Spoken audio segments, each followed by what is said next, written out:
Quel sacrifice même une femme fait pour un homme dans une relation? Quel sacrifice une femme fait? Qu'est-ce que la femme même apporte dans une relation à un homme? On va parler encore de ça. Vous savez, déjà, quand un homme voit une femme dans la rue, il prend son numéro. Il commence à causer avec elle. Il lui donne rendez-vous un soir. La fille là se déplace, elle vient voir cet homme-là. Souvent, elle vient le voir tardivement. Elle va retourner tardivement à la maison. Sachant même pas qui est cet homme-là, quelle est sa mentalité. Elle va venir rester avec lui. Parfois même la même jour, là, le gars va coucher avec elle. D'accord? Et ces filles-là, leurs parents ne nous connaissent pas. Hein? Parfois, on reste avec les filles-là 1 an, 2 ans, 3 ans. Elles viennent nous voir, elles prennent des risques, elles viennent dormir avec nous, dans les résidences, dans les hôtels. Ceux qui ont des maisons, elles viennent là. Les filles, on prend ces filles, on voyage avec elles. Leurs parents ne nous connaissent même pas. Quand elles nous demandent même de venir voir leurs parents, pour qu'on soit rassurés, pour que leurs parents soient rassurés, pour qu'elles me soient rassurées, combien de fois on va chez leurs parents? Quand elles nous demandent de partir, parfois on refuse catégoriquement, parce que nous on s'est dit, en partant là-bas, on va nous mettre une corde au cou, donc on ne peut pas aller là-bas. Parce que nous on se dit, en partant là-bas, c'est comme si on veut marier ces femmes-là en même temps, donc on ne va pas. On refuse catégoriquement, mais ces femmes-là continuent de venir nous voir.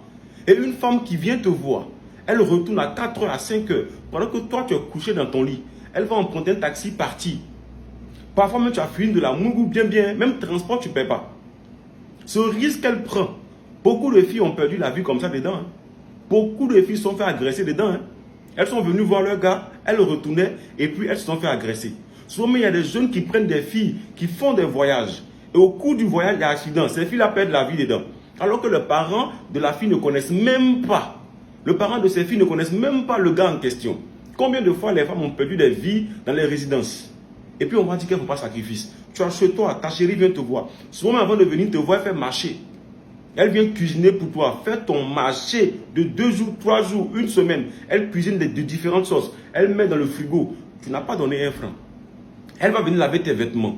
Elle va faire le ménage de ta maison. Ranger ton lit, laver tes draps. 1 franc tu n'as pas donné. Tu l'as mouru pour mettre dessus. En partant même son transport, tu ne payes pas. Mais pourquoi tu parles comme ça? Combien de fois nous les jeunes, on a fait peut-être avorter les filles? Combien de fois? Plusieurs fois. Combien de fois nous les jeunes, on a traité les filles et puis on a refusé, on a dit c'est pas pour nous.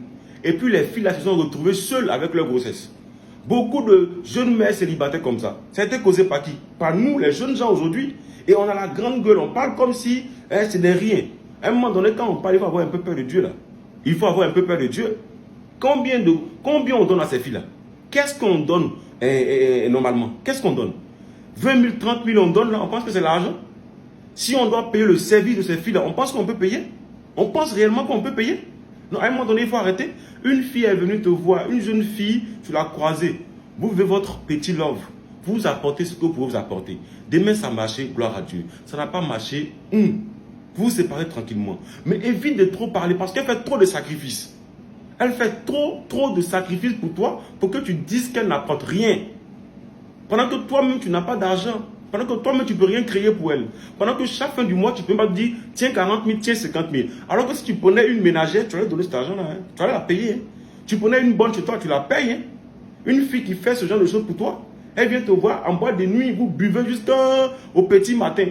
Parfois, les filles qui rentrent à la maison, qui se font botter par leurs parents. Il y a des filles qu'on a chassées comme ça de la maison parce qu'elles ont pris grossesse, elles sont parties. Et qu'elles sont revenues vers nous les jeunes, qu'est-ce qu'on a fait? C'est pas pour moi, hein. C'est pas pour moi.